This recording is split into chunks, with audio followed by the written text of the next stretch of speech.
अस्सलाम वालेकुम dear students. तो हम कर रहे हैं वर्क एनर्जी एंड पावर के क्वेश्चंस। तो हम पूछे थे क्वेश्चन नंबर, आज हमें करना है क्वेश्चन नंबर 13। अब क्या कह रहा है question number 13? A person holds a bundle of hay over his head for 30 minutes and gets tired.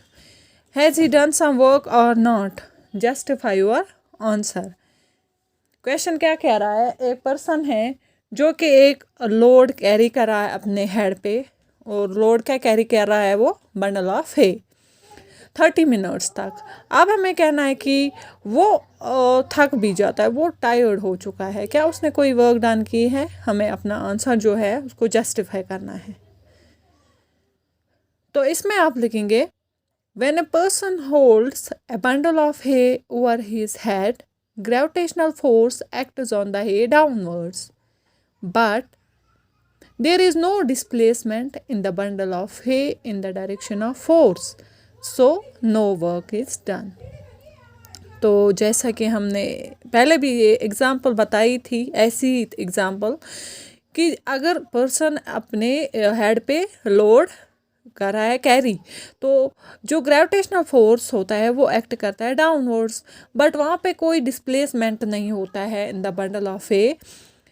किस डायरेक्शन में? जिस डायरेक्शन में फोर्स एक्ट होता है उस डायरेक्शन में कोई डिस्प्लेसमेंट नहीं होता है। सो जब तक न डिस्प्लेसमेंट होगा तो कोई वर्क डन भी नहीं होगी। आया समझ? अब है क्वेश्चन नंबर 14। ये प्रॉब्लमेटिक क्वेश्चन है।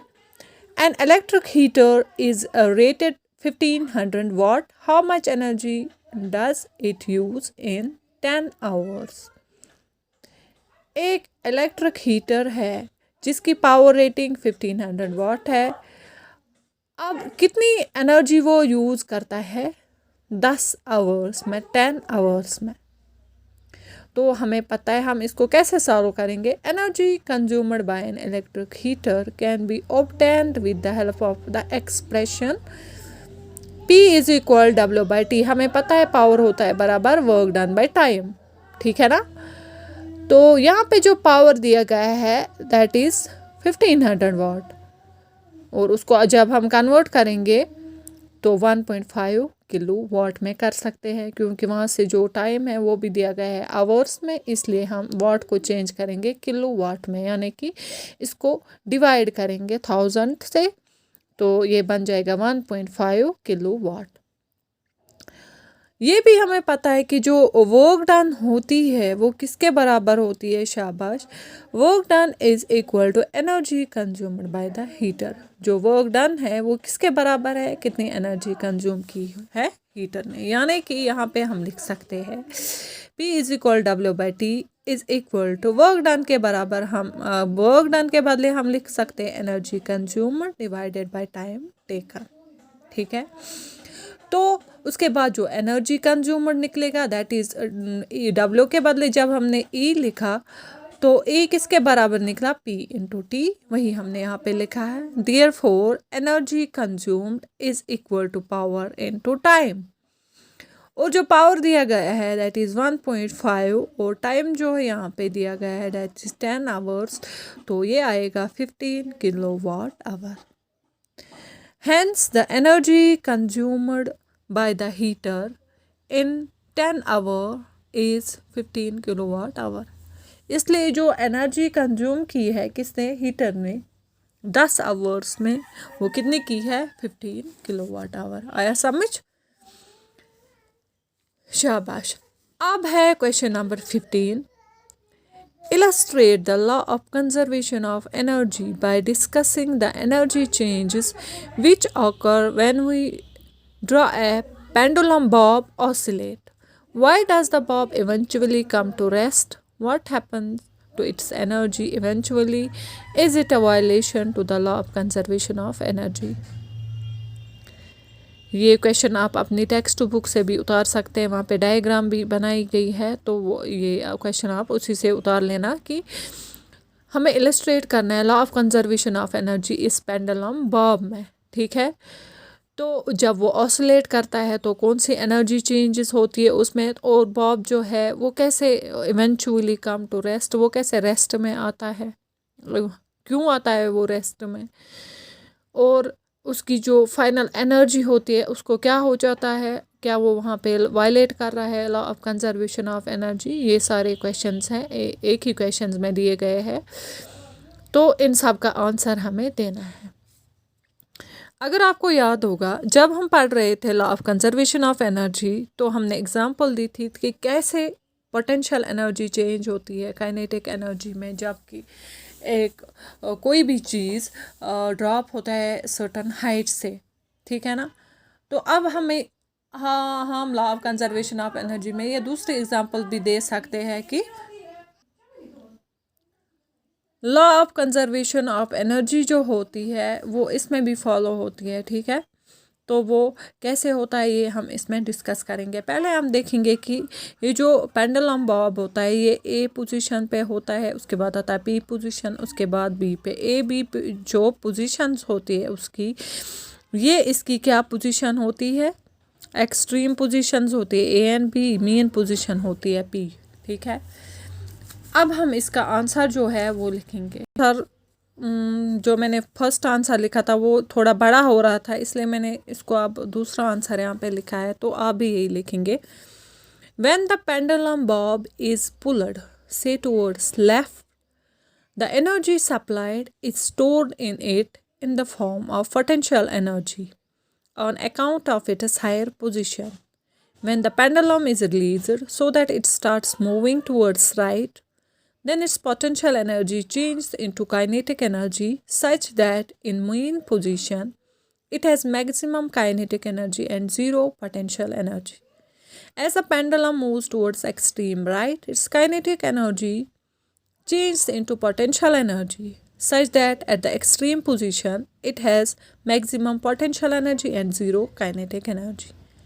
When it moves from this extreme position to mean position, its potential energy again changed to kinetic energy. This illustrated the law of conservation of energy. Eventually, the bob comes to rest because during each oscillation, a part of the energy possessed by it transferred to air, and in overcoming friction at the point of suspension. Thus, the energy of the pendulum is dissipated in air. The law of conservation of energy is not violated because the energy merely changes its form and is not destroyed. तो क्या आया आपको इस question से समझ? शाबाश। देखो ये है एक पेंडुलम बॉब, पहले ए पोजीशन पे था, ठीक है। अब हम यहाँ पे कंसिडर कर रहे हैं कि जब ये बॉब इसको पुल किया गया है से टुवर्ड्स लेफ्ट, ठीक है, शाबाश, लेफ्ट की तरफ। अब देखेंगे आप यहाँ पे ये पेंडुलम बॉब यहाँ था, अब इसको पुल किया गया लेफ्ट, ठीक है, यहाँ पे। अब जो यहाँ पे आया ये पोजीशन ए पे, ठीक है। अब जो इसमें एनर्जी थी वो स्टोर हुई है in the form of potential energy. क्यों? क्योंकि इसकी जो पोजीशन है वो हायर पोजीशन है यहाँ पे, इसलिए जो यहाँ पे ए पोजीशन है यहाँ पे इसकी सिर्फ क्या है, पोटेंशियल एनर्जी।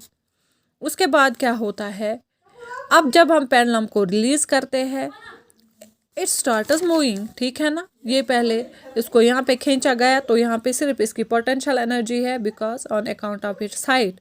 फिर जब हमने इसको यहाँ से रिलीज़ किया तो ये आया यहाँ पे इस पोजीशन पे, जब ये इस हाइट पे होता है, ठीक है। यहाँ पे ये जो डायग्राम है ये मुझे असल में ऐसे बनानी थी, ये पॉइंट थोड़ा नीचे रखना है और ये यहाँ पे बिल्कुल एक हाइट पे है, ठीक है। जब ये हाइट पे आता है इस पोजीशन पी की तरफ, that is towards main position, इसकी जो अब पोटेंशियल एनर्जी होती है वो चेंज होती है कि इसमें काइनेटिक एनर्जी में, ठीक है। और पोटेंशियल एनर्जी इसकी क्या होती है, डिक्रीज होती जा रही है। अब हम मेन पोजीशन पे क्या कहेंगे, it has maximum kinetic energy and zero potential energy, ठीक है ना। अब इसकी वहाँ पे क्या है, ज़ीरो पोटेंशियल एनर्जी। अब जब ये पेंडुलम मूव हो रहा है इस पोजीशन पे यहाँ तक, फिर से इसकी जो काइनेटिक एनर्जी अब यहाँ थी वो किस में चेंज हो जाएगी, शाबाश, पोटेंशियल एनर्जी में। क्यों? क्योंकि अब इसकी और हाइट इंक्रीज हो रही है और इस एक्सट्रीम पोजीशन पे अब इसके पास क्या होगी, शाबाश, maximum potential energy and zero kinetic energy. इसी तरह जब ये पेंडुलम मूव करता है from its extreme position to mean position, potential energy again change होती है काइनेटिक एनर्जी में। तो इससे हमें ये इलस्ट्रेट करता है law of conservation of energy, यानी कि potential energy is changing into kinetic energy is changing into potential energy. ठीक है, तो यहाँ पे law of conservation of energy क्या फॉलो कर रहा है। उसके बाद इवेंचुअली ये बॉब आता है रेस्ट पे, क्यों, बिकॉज इट इज जब भी इसकी ऑसिलेशन कंप्लीट होती है, जो इसने एनर्जी पॉजेस की है वो ट्रांसफ़र होती है टू आयर, ठीक है, और यहाँ पे इसको ओवरकम करती है कौन, जो आयर रेजिस्टेंस होती है, ठीक है ना, वो इस पे एक्ट करती है, जिसकी वजह से क्या होता है, ये बॉडी जो होती है, ये जो पेंडुलम बॉब होता है, ये किस में आता है, रेस्ट पोजीशन में। तो क्या हम बताएंगे, ये बॉब जो होता है इवेंचुअली रेस्ट पे आता है, क्यों, because during each oscillation a part of energy possessed by it, जो इसके पास एनर्जी होती है वो ट्रांसफ़र होती है टू आयर, और इन ओवरकम फ्रिक्शन करने के लिए at the point of suspension, ठीक है, इसलिए रेस्ट पे आता है। दस the energy of pendulum is dissipated, जो एनर्जी होती है पेंडुलम की वो डिसिपेट होती है आयर में। तो क्या होता है, law of conservation of energy यहाँ पे वायलेट नहीं होता है, बिकॉज जो एनर्जी होती है सिर्फ यहाँ पे फॉर्म चेंज करती है और डिस्ट्रॉय नहीं होती है, इसलिए ये फॉलो करता है यहाँ पे law of conservation of energy. आया समझ। तो ये था क्वेश्चन नंबर 15। आज के लिए हम इतने क्वेश्चंस करेंगे, ये आप अपनी नोटबुक पे लिखेंगे। Thank you.